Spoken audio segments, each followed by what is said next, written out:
Human, do you have any idea how many nurses have come to see you? No, why? Is everything okay? No, nothing about this is okay. I broke my wrist falling off a supply crate, and by the end of the week I was being formally interrogated by an alien commander who thought I'd started a coup. My name's Desmond Achebe, cargo tech, and I want to be clear I did nothing heroic to end up in that medbay bed. I slipped. That's the whole story. But my recovery apparently became the most dangerous thing to happen on Kethenor Station in 40 cycles, and nobody explained why until it was almost over. It started with Nurse Veora Thesk, a Skalu with silver-plated skin and eyes like wet glass. She checked my vitals and I said thanks and asked how her shift was going. She went very still. The way you'd go still if a stranger addressed you in a language you weren't sure you were allowed to speak. "You are thanking me," she said slowly. "You're keeping my arm from falling off.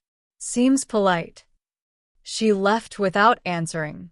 I didn't think much of it until 2 hours later. A different nurse showed up, off duty, unassigned to my ward, asking if I needed anything. Then another.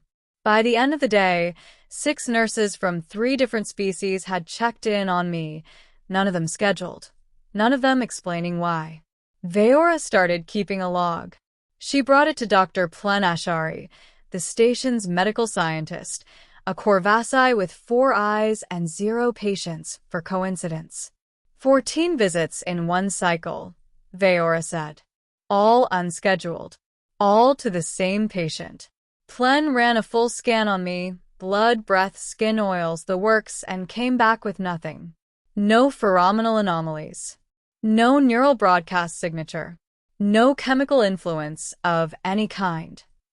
All 4 eyes narrowed at once, which is unsettling from 3 feet away. He is biologically uninteresting. Then why do they keep coming back? Nobody thought to ask me. That was the first mistake.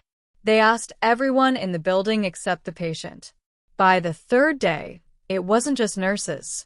Maintenance workers found excuses to fix things near my room.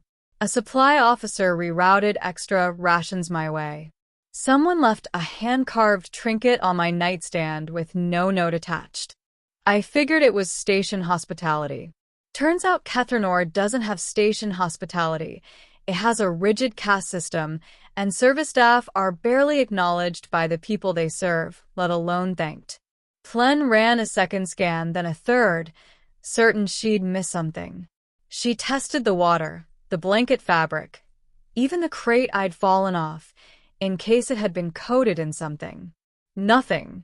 She spent 2 straight cycles cross-referencing my file against every known behavioral compound in Skalu, Osthery, and Corvassi physiology, and came up with 0 matches. By the time she filed her findings, she looked less like a scientist and more like someone who'd lost an argument with the universe. She escalated it to Commander Ro Keetle, a broad-shouldered Osthery who ran the station like a ledger. Everything accounted for, nothing unexplained tolerated. A human is causing unauthorized behavioral clustering among station staff, Plen reported. We cannot identify the mechanism. Ro Keetle did not like unexplained things. He locked down my ward, pulled my supply logs, my shift history, even interviewed the crate. He was half convinced this was some kind of psychological weapon, a human trick to destabilize alien crews from the inside. Command back on Earth would have laughed themselves sick if they'd heard that theory. Nobody asked them. They brought me in for questioning like I was a spy. Ro Keetle sat across from me, arms crossed, for guards behind him. "Explain the mechanism," he said. "The what?" "You have altered the behavior of 11 staff members.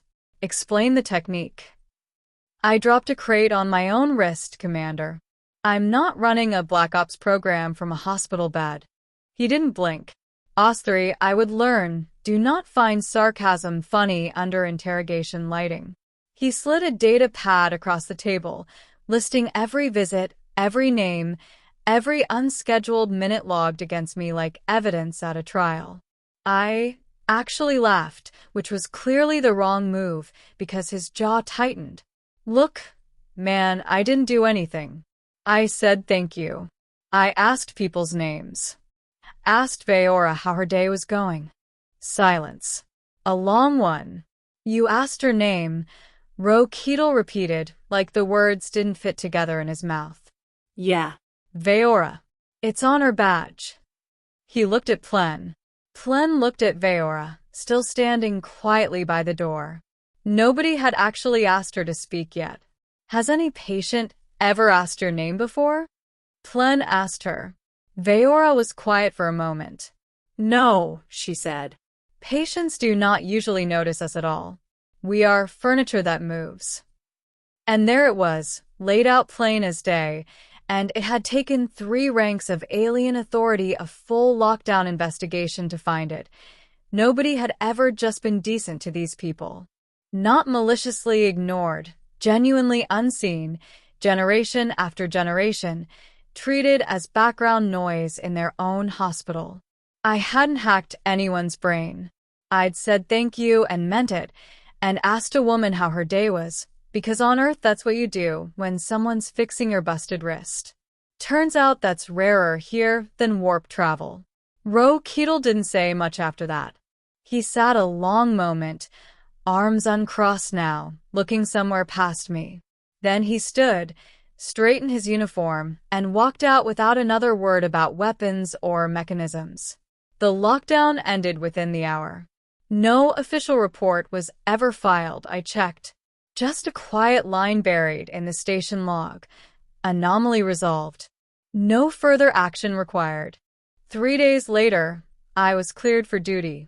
Veora came by one last time, off the clock again, and brought me a cup of something warm and orange I still can't identify. Thank you for the visit, I said because I meant it every time. She almost smiled. Almost. Thank you, she said back, for noticing. I finished my tea and figured that was the end of it. Then Commander Ro Keatle walked in alone, no guards, holding a small tin of station-grown tea leaves like he wasn't quite sure how to hand it over. I never introduced myself properly, he said. Ro Keatle. Desmond, I said, offering my good hand. Nice to finally meet you. He shook it like it was the strangest, most important thing he'd done all year. Behind him, in the doorway, a 7th unscheduled nurse was already waiting her turn.